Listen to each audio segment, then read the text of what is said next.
Juste, tu m'as fait penser juste que je sais qu'il y a la parole de l'imam Ali à ce sujet-là qui est explicite. Mhm. Tu vois, faudrait qu'on la cite. Mais la signification, attends, on va attendre. On laisse les avants de chasse passer. Bon, je crois que ça y est. Donc la signification de cette parole-là, c'est que Allah Ta'ala, il a créé le trône Comme comme manifestation. manifestation de sa puissance. Il ne se l'est pas pris pour endroit pour lui-même. Il ne l'a pas pris pour endroit pour lui. Voilà, il ne l'a pas pris comme endroit pour lui-même. Et l'imam Ali, pour ceux qui ne savent pas, c'est le cousin du prophète sallallahu alayhi wa sallam, et c'est le compagnon qui a le plus de science. Voilà. Et c'est le père de Al-Hassan ou Al-Hussein. C'est le mari de Fatima, qui est la fille du prophète Mohammed alayhi salatu wassalam. Le père de... Al-Hassan ou Al-Hussein. Donc ce sont les petits-fils. Les petits-fils du prophète Mohammed alayhi salatu wassalam, les enfants de Fatima. Qui est la fille du prophète sallallahu alayhi wa sallam. Qui est la fille du prophète Mohammed alayhi salatu wassalam. Et les descendants du prophète que l'on a encore de nos jours sont les descendants de soit Al-Hassan, soit Al-Hussein. Al-Hassan ou Al-Hussein. Que Allah Ta'ala les agrée. Amin. On continue ? Vas-y. Alors, je te laisse. Le prophète Mohammed alayhi salatu wassalam a aussi vu Jibril alayhi salam sous sa vraie apparence.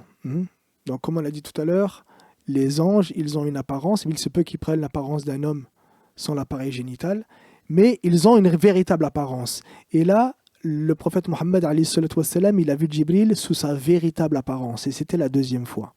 Et la première fois qu'il l'avait vu sous sa véritable apparence, c'était sur terre, et il n'a pas supporté de voir une créature aussi immense. Il a été dit que le corps de Jibril, il remplissait de l'est à l'ouest et de la terre jusqu'aux cieux, qu'il était immense. Donc là, il l'a vu une deuxième fois sous sa véritable apparence. Mais là, il ne s'est pas évanoui quand il l'a vu. Jibril, c'est le meilleur des anges et c'est le chef des anges. Et il a 600 ailes. Et il y a des anges qui sont plus grands que lui au niveau des dimensions. Mais c'est lui le meilleur d'entre eux. D'accord ? Et c'est le président. C'est le président des anges. On peut dire que c'est le président des anges.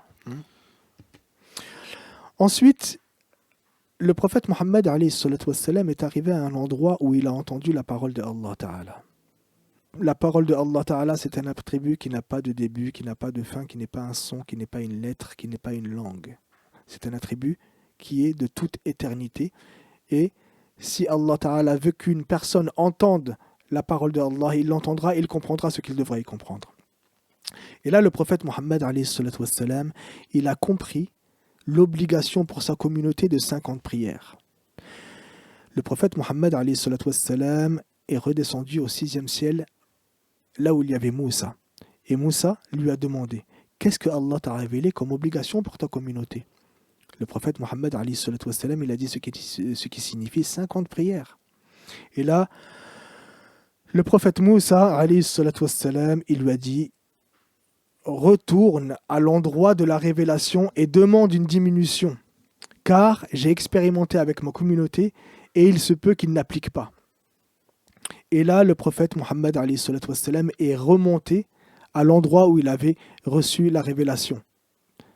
Et là, il y a eu une diminution de 5 en 5, donc 45, 40 et ainsi de suite, jusqu'à arriver à 5. Donc en fait, il a fait plusieurs allers-retours. Exactement. Voilà. Ok. Il a fait, en fait, je te récapitule. Il est allé à un endroit. C'est dans cet endroit-là qu'il a demandé l'allègement, d'accord.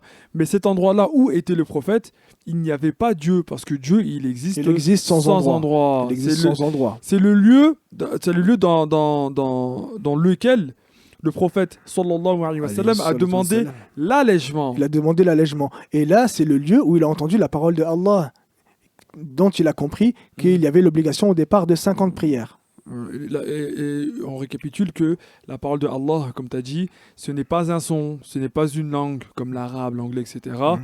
Elle est propre à Allah et c'est un attribut qui lui est sien, c'est un attribut de Allah. Et le prophète Mohammed, il a compris de la parole de Dieu ce que Allah a voulu qu'il comprenne. Exactement. Donc, celui-là. il y a eu l'allègement jusqu'à arriver à 5 prières.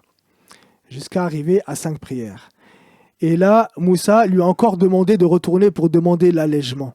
Et là, le prophète Mohammed, alayhi salatu wassalam, il a dit dans le sens de sa parole qu'il éprouvait de la pudeur et qu'il ne nous ait pas demandé encore.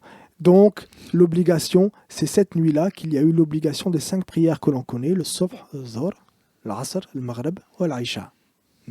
Donc là, c'est là les 5 prières obligatoires pour les musulmans.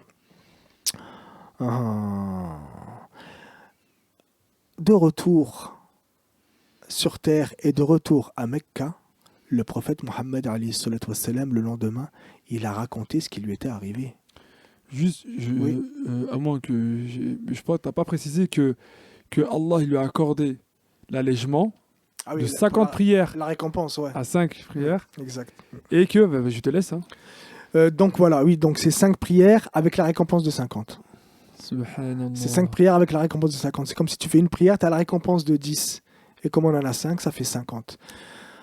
Et juste pour encourager les gens à faire la prière, c'est pas grand-chose la prière. Regarde ta journée, c'est 24 heures. Bien sûr. Ça va te prendre combien de temps la prière? Le temps de faire tes ablutions et de faire la prière, c'est très peu. Est-ce que tu vas pas prendre ce temps-là pour adorer Allah Ta'ala dans ta journée, à celui qui t'a donné tes yeux, tes mains, qui t'a donné à manger, qui t'a donné tes habits, ton toit? Donc, on doit prendre le temps, bon, déjà d'apprendre, mais une fois que la personne elle a appris comment on fait l'odo, comment on se purifie et comment on fait la prière, on doit prendre le temps de faire sa prière. C'est pas grand-chose, c'est pas beaucoup de temps. Si on prend le temps dans une journée, c'est pas beaucoup de temps. Et encore, hein, je le répète, hein, les gens qui veulent apprendre à faire la prière, etc., qu'ils nous contactent. Voilà. Je te laisse... C'est bon, on peut continuer? Bien sûr, vas-y. Donc là, on est de retour. On est de retour à Mecca. Et comme je disais tout à l'heure, le prophète, alayhi salatu wassalam, il a raconté ce qui lui était arrivé.